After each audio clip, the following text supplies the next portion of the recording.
안녕하십니까, 원페이드입니다. 오늘 얘기해볼 업체는 바로 이마트예요. 이마트가 3분기 실적을 발표를 했는데 애널리스트들이 쓴 이마트 분석 보고서의 제목만 보더라도 3분기 실적이 잘 나왔구나 라는 걸 알 수 있습니다. 기대치를 상회했다. 턴어라운드의 시작이다. 실제 3분기 실적을 보면 전년 동기 대비해서 매출액이 16%, 그리고 영업이익은 30%나 증가했어요. 여러분들도 잘 아시다시피 오프라인에서 온라인으로 이제 소비가 변화하고 있습니다. 1인 가구가 증가하고 있어요. 이러한 변화들로 인해서 대형마트들의 매출액이 코로나 사태 이전부터 연간으로 역성장하고 있었는데 가뜩이나 상황이 안 좋았는데 코로나 사태가 터지면서 이제 진짜 대형마트는 볼 거 없겠다 싶었는데 이마트가 반전 실적을 내놓은 겁니다. 3분기 실적에 이어서 10월 달에도 역시 매출액이 전년 동기 대비해서 증가했어요.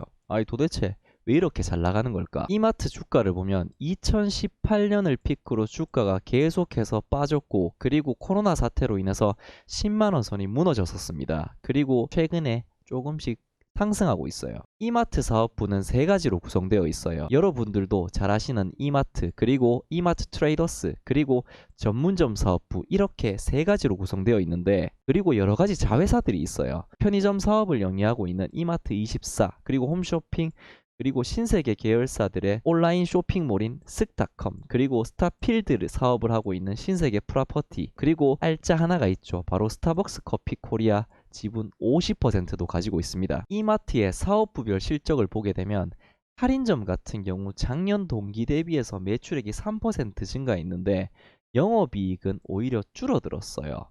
3분기에 장기급여 충당금 160억 원을 반영하면서 영업이익이 줄어든 건데, 이 부분을 만약 빼게 되면 작년 대비해서 영업이익이 13억 정도 늘어났어요.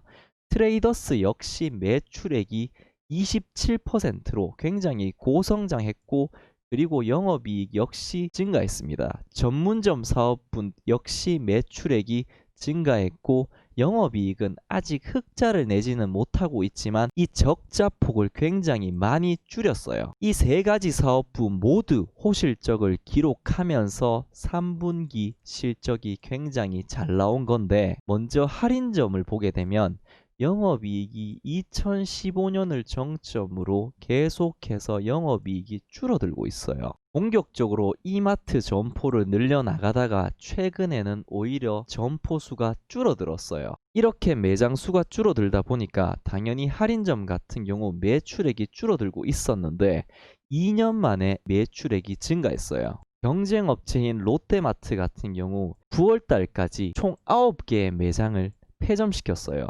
홈플러스 역시 내년에 2개 매장을 폐점시킬 계획인데, 이렇게 경쟁 업체들의 매장이 폐점되면서 이마트가 수혜를 보면서 3분기에 할인점 매출액이 증가하게 된 겁니다. 할인점 같은 경우 매장 수를 줄이다 보니까 이제 기존 점의 성장에 의존할 수밖에 없어요. 3분기에 기존점 성장률이 2.7% 정도 나왔습니다. 구조조정 대상 롯데마트 주변에 있는 이마트 같은 경우 매출 성장률이 평균적으로 약 10% 정도 높게 나타났어요. 그러니까 폐점된 롯데마트 주변에 있는 이마트의 매출 성장률이 더 높게 나왔다는 거예요.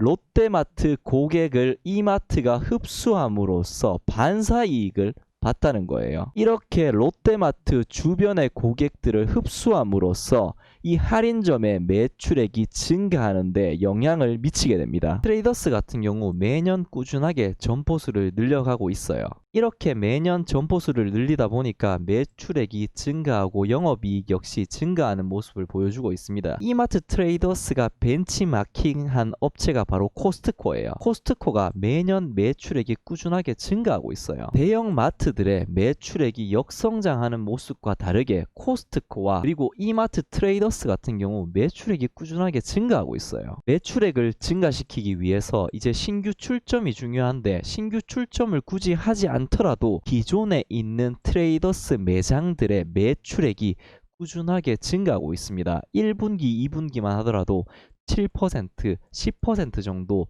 작년 대비해서 매출액이 늘어났는데 3분기에는 무려 18%나 이 매출액이 증가하면서 신규로 트레이더스 매장을 늘리지 않더라도 기존 점의 성장만으로도 이 트레이더스의 매출액이 증가하고 있어요. 그리고 이 세 가지 사업부 중에서 유일하게 적자를 기록하고 있는 사업부가 전문점인데 매출액이 증가하면서 지금 영업 적자 규모가 축소되고 있습니다. 작년부터 전문점 구조 조정을 시행 중이에요. 2018년에 출시한 HMR 가정 간편식 자체 브랜드인 피코크 전문점 역시 2년 만에 문을 닫게 됩니다. 피에로 쇼핑 그리고 부츠 역시 문을 닫게 돼요. 이제 더 이상 수익이 나지 않는 전문점들 같은 경우는 이제 구조조정을 함으로써 수익성 위주로 사업 포트폴리오를 꾸려 나가겠다는 거예요. 전문점 구조조정 효과가 올해부터 확실히 나타나고 있어요. 2019년까지만 하더라도 매출액이 늘어났음에도 불구하고 적자가 확대되었는데 올해는 매출액이 늘어남과 동시에 영업 적자가 확실히 줄어들었어요. 적자 매장을 폐점함으로써 매출액이 줄어들었어야 됐는데 폐점을 했음에도 불구하고 기존 매장들의 매출 성장세가 무섭다 보니까 매출액은 증가했어요. 영업 적자 규모는 상반기에도 확실히 줄어들었지만 이번 3분기에 이 매장 폐점 효과가 확실히 나타나고 있다는 걸 영업 적자 규모를 보면 확실히 알 수 있습니다. 작년부터 많은 전문점 매장들을 폐점하고 있어요. 수익성이 좋지 않은 전문점 매장들을 폐점함으로써 적자 규모를 지속적으로 줄이고 있고 전문점 매장 중에 하나인 노브랜드의 영업이익이 지속적으로 증가함으로써 이 전문점 사업부 전체의 영업 적자 규모가 점차적으로 계속해서 줄어들고 있습니다. 롯데마트의 폐점으로 인해서 할인점이 반사이익을 보고 있어요. 트레이더스는 계속해서 이쪽 분야가 성장하면서 수혜를 보고 있고 전문점 같은 경우 적자 매장들은 철수시킴으로써 영업 적자 규모를 줄여가고 있어요. 이렇게 세 가지 사업부가 모두 잘 되다 보니까 이렇게 실적이 잘 나왔던 겁니다. 그리고 연결 자회사들 역시 실적이 개선되고 있어요. 쓱닷컴 역시 매출액은 50% 정도 증가하고 이 적자 규모를 줄여가고 있어요. 그리고 이마트24는 계속해서 적자를 기록하고 있었는데 3분기에 드디어 분기 흑자를 기록하게 됩니다. 쓱닷컴 같은 경우 이 영업이익률이 계속해서 적자였는데 드디어 3분기에 BEP 수준까지 올라오게 돼요. 코로나 사태가 발생하면서 이 쓱닷컴 역시 영향을 받게 됩니다. 전년 동기 대비해서 매출액이 큰 폭으로 증가했고 그리고 최근까지도 성장률을 유지하고 있어요. 주요 지분법 자회사로 알짜배기 스타벅스와 그리고 스타필드가 있어요. 코로나 영향으로 인해서 좀 매출액이 좀 별로 안 좋았겠다, 영업이익이 타격을 받았겠다 싶었는데 사실 작년 대비해서 별로 큰 타격을 받지 않았습니다. 이러한 부분들이 이마트 실적 개선에 역시 플러스 요인이 되고 있어요. 할인점, 트레이더스, 전문점 모두 다 영업이익이 증가하면서 내년에 영업이익이 큰 폭으로 증가할 것으로 보고 있어요. 그리고 연결 기준으로도 자회사들 역시 실적 개선이 나타남으로써 내년 영업이익이 4,700억, 또 다른 증권사에서는 4,400억, 그리고 또 다른 증권사에서는 4,300억 정도로 예상을 하고 있어요. 이마트 연결 실적으로 영업이익이 2016년을 피크로 계속해서 줄어들고 있었는데 이제 골고루 사업부별로 영업이익이 회복하다 보니까 2021년에는 4천억 중반대의 영업이익을 기록할 수 있을 것으로 보고 있어요. 이 정도면 2018년 수준의 영업이익을 회복할 것으로 시장에서 기대하고 있습니다. 지난 몇 년간 대형마트의 역성장이 나타나고 있었고 앞으로의 전망도 별로 좋지 않았어요.